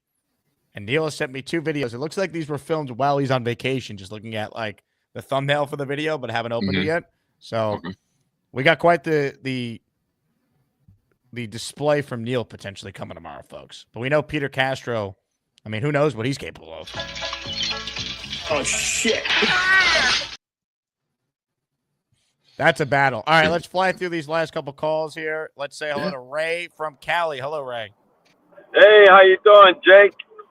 I'm on my way to church, but I was listening to your conversation. And remember, about a month ago, I was talking about maybe the Jets will look at trading Mr. Breece Hall. I love Breece Hall, by the way. But the only reason why I'm thinking that it makes sense is to reset the clock on the running back. You only can afford to. You got Sauce Gardner and you got the wide receiver Garrett Wilson. Somebody's gonna have to go, and it's more of a business decision. You can get a lot for Breece, and you can always. Though, right? I don't think you can get a lot for him. What do you get? What do you think the Jets would be able to get for Breece? Right now, I think you can probably a team like Denver could need a running back. They lost their running back Williams, and they will love it. Well, they know he ran all over them. So somebody like Denver. But here's another twist. If we can go ahead, I would say maybe a second round for Breece. I don't think you're going to get that. I think it changes the conversation if you could get that right. So, but I just don't think a team coming off the year he just had in a loaded running back class is going to trade you a second rounder. I think you're looking at maybe, if we're lucky, a third, but I don't even know if that's a guarantee. I was also, I'm thinking about the latest about maybe Atlanta wanting to leave, get out of that tight end business with Pitts. If they can get our 7th pick and we drop to 15, I think that's where I forgot what it was, but would you not take Kyle Pitts and eliminate the tight end and be able to get your alignment right, maybe around 14, 15? I think that's where they at. Yeah, I certainly would be open to it, Ray. I saw that, that trade rumor going on. I don't know how legit that is. The guy who put it out there is not exactly a known NFL newsbreaker. So to me, it kind of just feels like a little speculation there. But yeah, I mean, if Atlanta wanted to come up from 15 to 7 and the deal includes Kyle Pitts in it, I think that logically makes a lot of sense for the Jets. So I definitely would consider it. I don't think he blocks enough for what they want to do. I'll find a blocking tight end in the 5th round. Jackson Hawes from Georgia Tech. I'll take him. Okay. I'm more about load up 2026 picks. If they want to give a future one, yes, please. Especially if the Justin Fields experiment doesn't work out and we need to have more lottery tickets to move up in 2026, I would definitely take a 1 or a 2 next year. And then you can be real big players in the draft. Neil says, stop the Breece trade talk. Ridiculous. He's one of our only weapons on offense.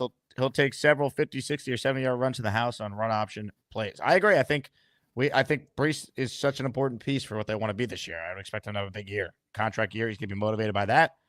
I'm not trading him. I don't think a 2nd-round pick exists for Breece Hall right now. And I think it's debatable if you even would get a 3rd-round pick for a guy who's going into the last year of his deal.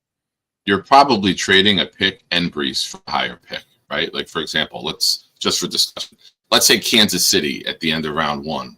You're probably giving your 3 and Breece to get their 1. You know what I mean? You're giving a pick and the player to get a higher pick.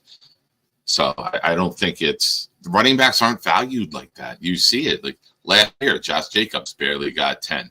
Henry didn't get 10. I think he got 8 million to go to Baltimore. Barkley was the only one with a big deal. I'm laughing at Nate's comment here. There's no 6th-round pick Jake likes to mention like Jackson Hawes once he learned he blocks. Yeah, I mean, I did my homework. Everyone says he's the best blocking tight end in the class, and he'll be there at day 3. So, yeah, I'll throw him out there as the guy that you could get in day 3. 100%. Nice. I'm not a draft guy. I make no bones about it. That's why I bring on people who are. I don't pretend to sit here and study tape all day. The only prospects I look at are once everyone tells me to start looking at someone, and then I do what everyone else does. I go on YouTube and watch highlights in all 22s and watch Joe Blewett, who's joining us on Friday this upcoming week, and we have Fialco on for his stuff. Like, that's my review. I can't get into. Well, let's be real. The most amount of film you review is what Gator submits to you. That's where your film study goes. Yeah, look, I'm busy watching film. It's just not always the film that many of you out there want. Like, sometimes I'm sitting back and I'm watching this.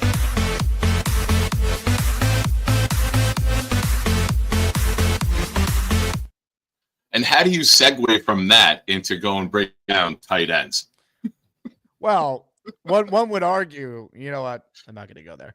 Anyway. You know what I was leading you to. Yeah, sure. Comments, questions, super chats, cut the line. We're breaking down the film here. It's a ton of great film to break down. I mean, and we love the film. More calls. Connor Long is on the line. Connor, how are you? Nick, Jake, how you guys doing? What's up, Connor? Doing well. Can't complain. Jake, you talk about Hawes a lot. I like Hawes too, but I like this guy, Jalen Conyers from Texas Tech.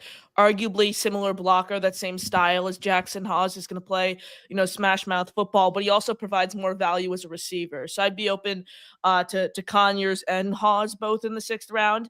I want to get your thoughts, though, on the Kyle Pitts trade, because I wrote a column about this the other day. Nick, you spoke exactly about what my main concern is. This is someone who struggled to block the entirety of his career. Plus, with the, except his rookie season where he had over 1,000 yards, He's really struggled as a receiver, averaging less than 40 yards per game while struggling as a blocker. I said a conditional, if you took like he would probably be in a package, but I said straight up, I would do a conditional 5th round pick that turns into a 4th if he hits over 650 receiving yards. Would you guys be open to that?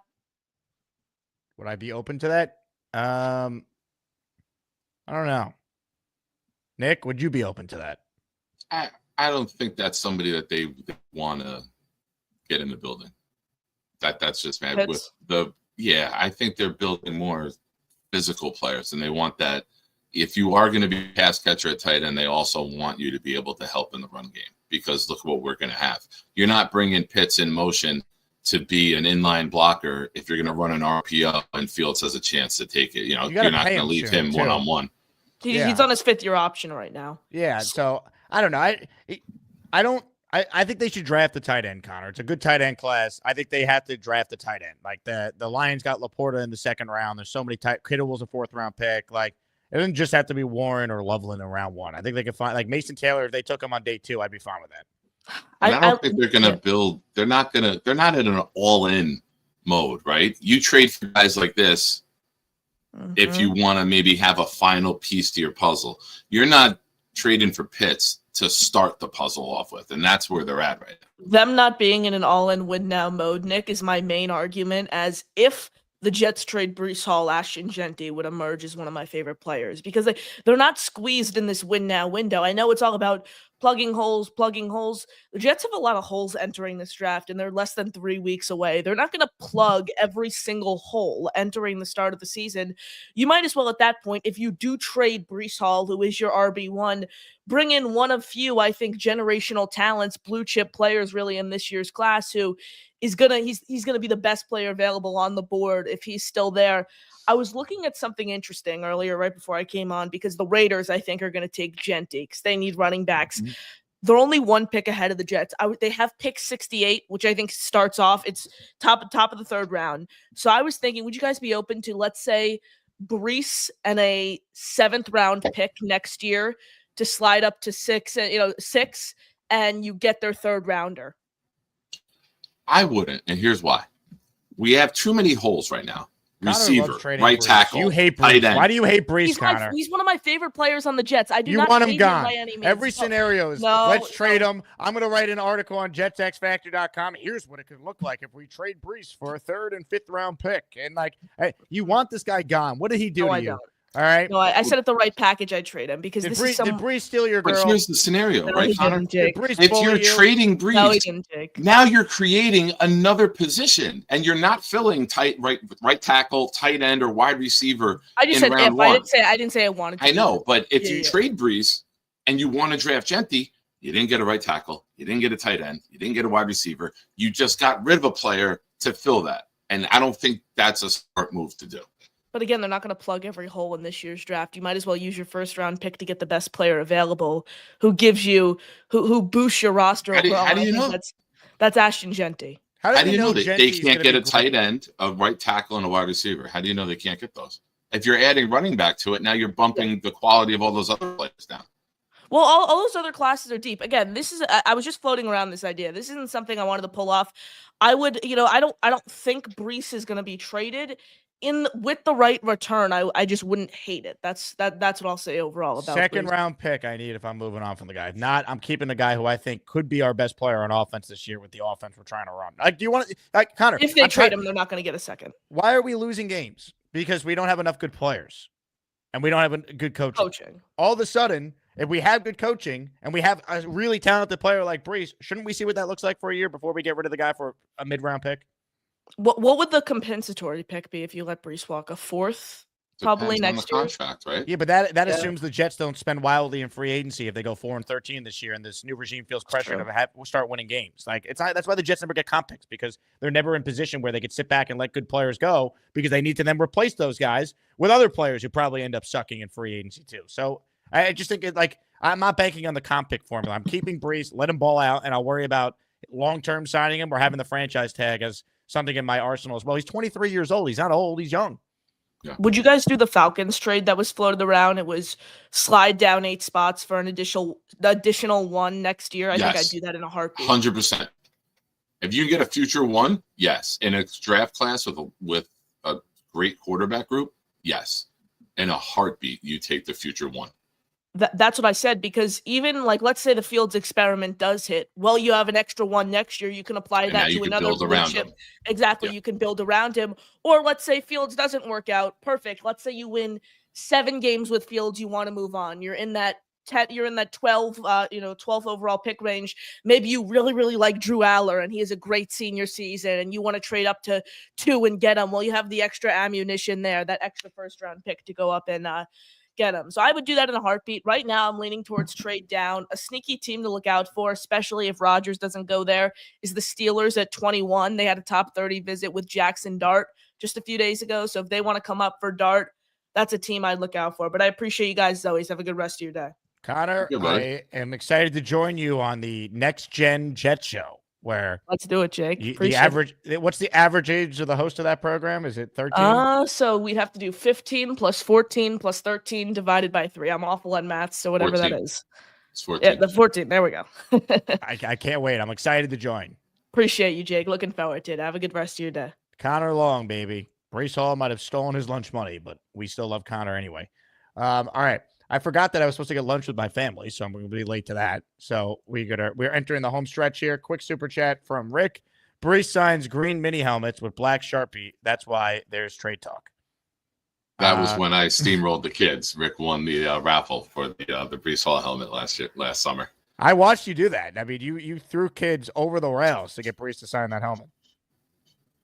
We'll talk about that. Knob Deep writes, and if the Fields experiment works, I would still hope they'd be smart enough to trade up for that quarterback pick. Well, it depends when we say if it works. Like, there's levels to it working. Is it like we could win around him, or we're winning because of him? You know, like the Bills made the playoffs with Tyrod Taylor. He was solid. He was serviceable, but then they still traded up for Josh Allen. The Chiefs were going to the playoffs with Alex Smith, but then they still traded up for Patrick Mahomes. The Ravens were still competitive every year with an aging Joe Flacco. They still traded back into round 1 to take Lamar Jackson. So I guess it depends on what it looks like with Fields. Yeah, and not only with how he looks, it's how the trajectory of the season goes, right? You know, if he's progressively getting better in the system and they're evolving it week after week, and we see steady growth and we see his passing attack evolving, you know, it's not just going to be look at the final numbers. It's going to be how did those numbers come about. Ladies and gentlemen, one last call here, and then we'll declare a winner in ASMANIAC Madness. Who's going to be the first ASMANIAC to head to the Final Four, barring an incredible comeback, the likes of which has never happened in this tournament? It's going to be our King Loski. Let's check in with the great Kyle Clifton as our closer today. Hello, Kyle. What's going on, gents? How are you? What's up, buddy? So, I want no part of Carl Pitts. Great. You know, I have no problem going back to 15 with the Falcons because I think you probably get one of the top 2 tight ends there. Maybe, maybe not. But I think there'll be a good player there, a useful player for us. If we're going back to 21, I feel like we got to take the Steelers to the woodshed a little bit. Like that's going to be quite a hefty price to come up. And the Steelers aren't usually a team that trades up. They're like similar to the Ravens. They play the board. If the guy's there, they take the guy. They haven't really been known to be a team that jumps. They're also desperate, though, potentially. There seems, for the first time ever, it seems like there's truly some heat on Tomlin for the first time. You go back to 21. Who's there? Are you talking like Nick Umanori? Like what? Like are we comfortable taking a strong safety at that point with Matthew all our Golden? needs? Give me a receiver Matthew there. Golden? Give me Golden, Ibuka. If what's his name is still there, Kelvin Banks, I'll take the tackle there. He could play right or left. Like there's still value could there. still be there. You get tight end too, maybe. Yeah, if they're coming up from 21 to 7, we're getting picks this year and their first next year if I'm making that deal. Right. So you think we would get 2 additional picks this year? I think we could probably get their third this year and then probably a first and a pick next year too. And there's there's nothing to say that we can't then take one of those extra picks, move up a spot or 2 if someone falls that we like. You know, you take that haul, you move back, and then you see many teams then take the assets they receive to jump a spot or 2, get the player that they covet, and then still have that future pick in next year's draft. But I think that if we want to get a player that we're really comfortable with, the team to watch is New Orleans, especially if they like Shador and he falls. Or right? they might like Dart.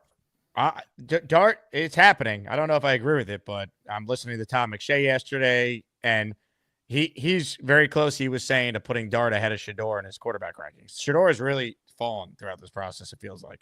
I think that it's becoming more increasingly likely we might go back because there's other players there too that people might be interested in, like the Georgia edge.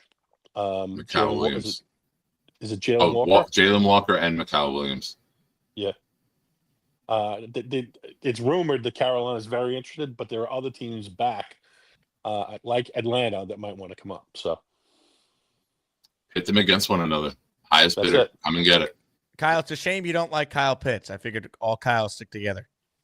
No, this can only be one true Kyle.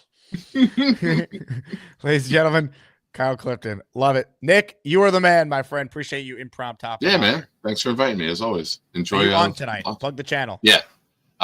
Nick Shine Show, 8 p.m. We continue with round 2 of Jet, Do You Hate the Most? And we'll be raffling off the full-size Wayne Corbett autographed helmet and starting the next raffle. If I win that raffle next week on the show, Jake Asman will be giving away a full-size Wayne Corbett. We got to start winning each other's raffles and just keep swapping them back and forth. That's it. I love it. Nick, thanks for having me, man. Have a good day. The great Nick Shine. All right. Appreciate everyone tuning in here on a Sunday. Snowball wants to know, Jets Worldwide, when and where's the draft party? Great question, Snowball, even though I know you know and bought a ticket already. The draft party is at Clinton Hall, 16 West 36th Street. Buy your ticket before we sell out. We have less than 100 tickets left. Free drink included with your raffle ticket that you automatically get entered into when you buy a general admission ticket. If you got a group coming, reserve a table online. It's about $70 a person to reserve a table. Part of your money goes towards your food and beverage tab that night. So check it out. It's all on the website that I created for this. Just click the link in the description. Ladies and gentlemen, it is time to send a Asmaniac to the Elite Eight. But first, Nick Shine at the buzzer here. He's in my raffle for 5. Oh, baby. Yeah. Nick Shine. Beast, would you like to say thank you to Nick Shine? No? Okay. Thanks for the time, Beast. Anyway, see, that was StreamYard glitching there. I didn't mean to put Beast on. It's just I'm so pissed off with how StreamYard has changed the layout. But anyway, that's a problem for another day. Nick Shine gifting 5 memberships here. Here we go. Chris K, David Sadusky, Christopher Wheeler, Tony DiFilippo, and Galez. Also, we're sending someone to the Final Four right now. I think I might have misspoke. I don't know. Words are hard to speak. Ladies and gentlemen, let's take a look at the matchup. It's been a great run for the big fella. But when you go up against the king, you best not. King Loski advancing to the ASMANIAC Madness Final Four. The score, 67-32, 494 votes were cast. So, ladies and gentlemen, take a look at your screen right now. A first look at our region champion. The winner of the Chicken Soup region is King Loski. And he's on the line, and he joins us now. King, how we feeling? Congratulations. You are headed to the Final Four, baby. Man, Asmaniacs, man. Y'all showed up and showed out, man. I love y'all, man. Shout out to the guy, the legend, the big fella, man. I love everybody in the chat, man. All y'all showing love.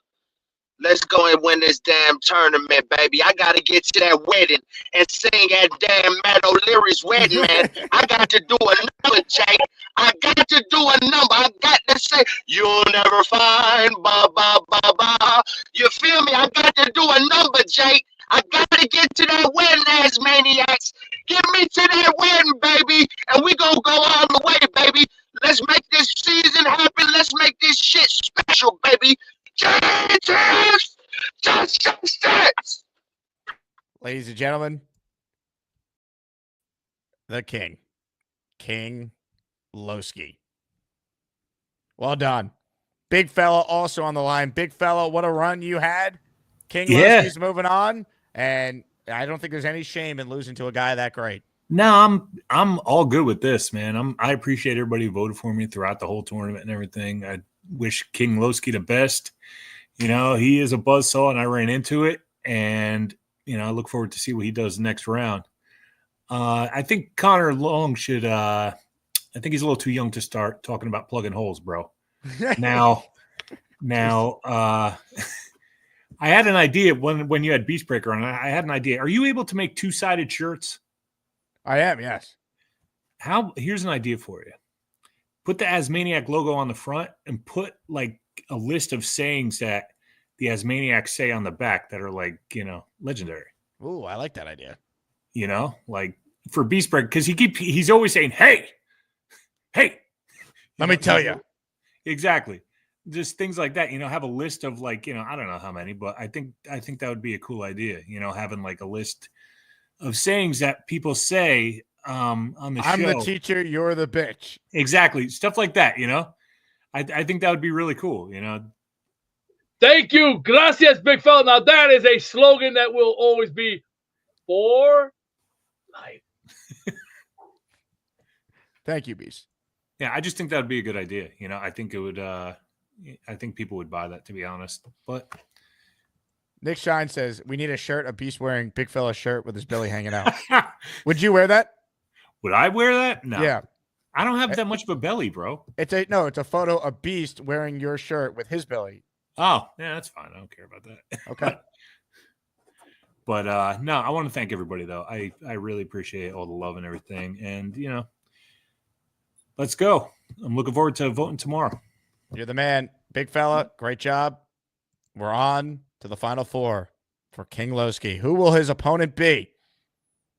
The answer we'll know tomorrow morning. Neil and Peter Castro for a spot in the final four.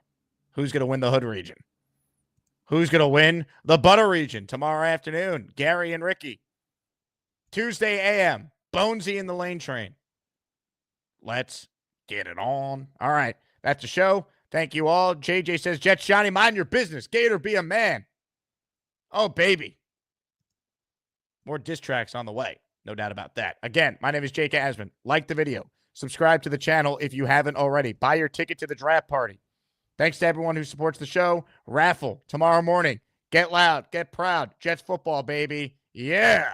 The Jets are going to come back.